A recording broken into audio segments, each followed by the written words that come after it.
Hey, what's going on, guys?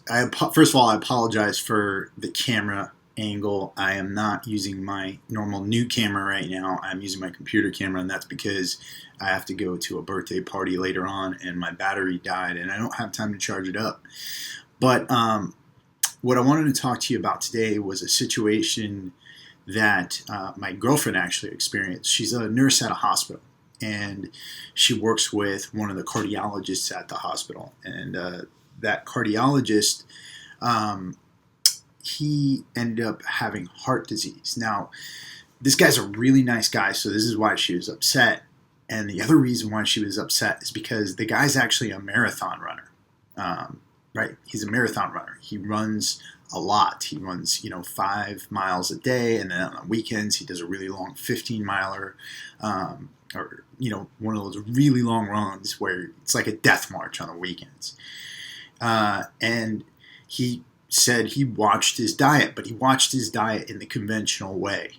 He was eating what marathon runners eat: whole wheat bread, lots of grains, lots of whole grains, lots of fruit, lots of vegetables, and lots of nut butters and things like that. And to him, that was healthy. It was something that he's prescribed to patients all the time.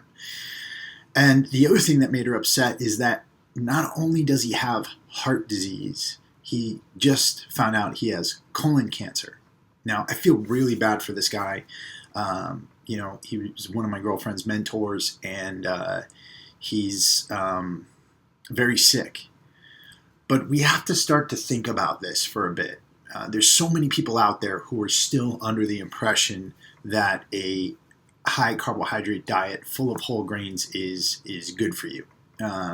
We're still under the impression that we should be eating vegetable oils rather than things like coconut oil, because coconut oil is high in saturated fat. Or they think that we should be taking in margarine rather than not taking in butter or cream or any of those things.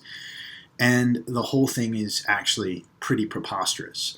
If you look at what the science is telling us now, it's demonstrating that saturated fat was, one, never harmful in the first place. And I've written an article about this, and I'm going to link it below in the description box.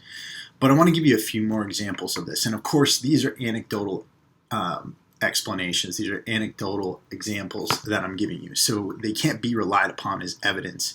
But in the article that I'm going to link, I have over 30 citations in there. And one of those citations is from T. Colin Campbell, the author of the China study, one of the leading advocates for a plant-based diet. And he wrote an op-ed in the New York Times not too long ago where he says that this whole debate about saturated fat not being harmful is pretty dumb, because he never believed that saturated fat was the culprit in the first place. It was protein. He believes that protein, and in particular casein protein, is one of the main culprits in causing the inflammation that leads to heart disease and cancer. So one of the other examples I want to give you is if you ever take a look at Ben Greenfield's book, Beyond Training.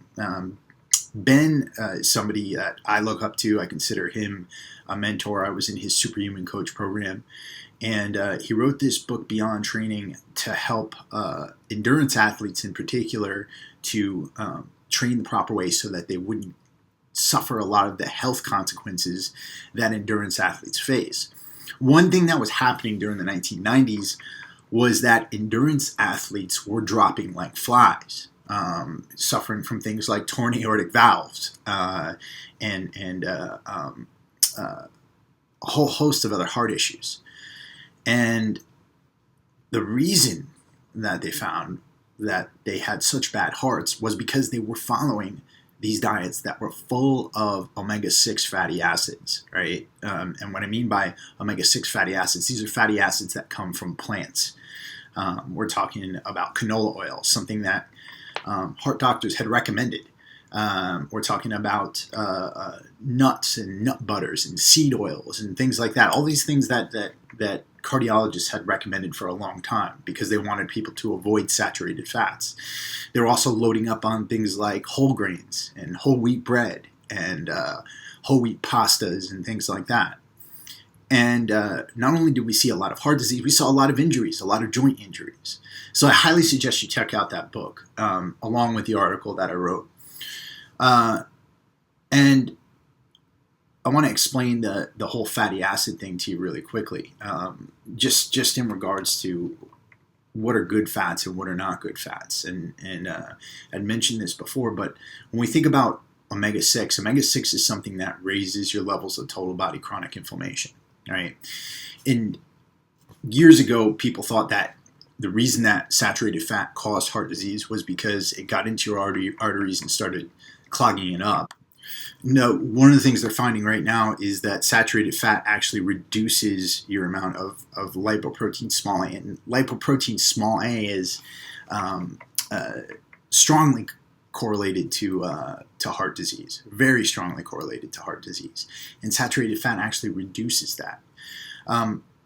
But what do we want to have in our diet? Well, along with, in my opinion, saturated fats, we should be having a lot of omega-3s in our diet to balance out the amount of omega-6 that we have in our diet.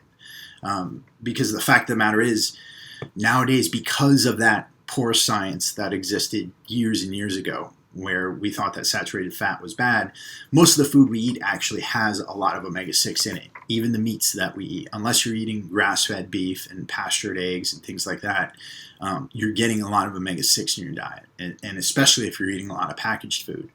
So it's really important that we supplement with an omega-3 supplement. It's really important that we're eating things like fatty fish, wild-caught fatty fish, and that we are including things like chia seeds in our diet. Now, we just did a podcast here with Dr. Brant Courtwright, and I was asking him about vegans as well, because there's a lot of vegans out there who are taking in a lot of these omega-6 oils, who should be getting an omega-3 source in their diets. And he said the only real source out there for vegans is algae, and they should be getting an algae-based supplement. For me personally, I take a fish oil. I take Nordic Naturals fish oil. I take about 5,000 milligrams of it a day. And that was based off of the recommendations of another person I had on my podcast, Dr. Michael Lewis. Me and Andrew interviewed him a few months ago, and he'd been doing some fascinating work with the brain. But in the future weeks, I'm going to be giving you a lot more stuff. We're going to be coming back to keto, and we're going to be coming back to the high-fat diet and discussing it at length, because I really want to start to put a lot of good information about this out there, because there's so many people here on YouTube, and I don't think these are bad people. I think that they're good people, well-intentioned, who want to spread what they think is good information. But we need to have a serious discussion about this, because if not, a lot of people who think that they're heading toward fitness are not going to be heading toward fitness. They're going to be heading toward sickness. And I don't want people to end up like that doctor that I discussed earlier in this video.